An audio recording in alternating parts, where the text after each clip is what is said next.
Orthodox പള്ളികളിൽ വായിക്കുന്നതിനായി സഭാ പരമാധ്യക്ഷൻ പരിശുദ്ധ ബസേലിയോസ് മാർത്തോമ പൗലോസ് ദ്വിതീയൻ കാതോലിക്ക ബാവ വിശ്വാസികൾക്ക് എഴുതിയ കത്താണിത്.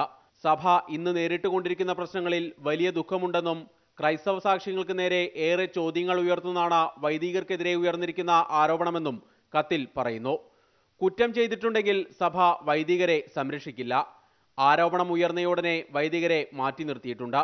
നിരപരാധികൾ ക്രൂശിക്കപ്പെടരുതെന്നാണ് സഭ എപ്പോഴും ആഗ്രഹിക്കുന്നതെന്നും കാതോലിക്ക ബാവ വ്യക്തമാക്കുന്നു.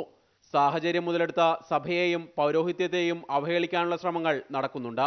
ഇതിൽ വിശ്വാസികൾ വീണുപോകരുതെന്നും കാതോലിക്ക ബാവ ഓർമ്മിപ്പിക്കുന്നു. കേസന്വേഷണം നീതിയുക്തമായി നടക്കുമെന്നാണ് സഭയുടെ പ്രതീക്ഷ. ആരോപണങ്ങൾ കുമ്പസാരം പോലുള്ള കൂദാശകളെ ലാഘവപ്പെടുത്തുന്നതിന് ഇടയാക്കരുത്. പാരമ്പര്യമായി അനുഷ്ഠിച്ചു പോരുന്ന കുമ്പസാര രീതികളിൽ മാറ്റം വരുത്താൻ ഉദ്ദേശിക്കുന്നില്ലെന്നും ബാവ വ്യക്തമാക്കി. കത്തിൽ ഇരയായ യുവതിയെക്കുറിച്ച് പരാമർശമില്ല എന്നതും ശ്രദ്ധേയമാണ്. K B Sreedharan, Mathrubhumi news, Kottayam.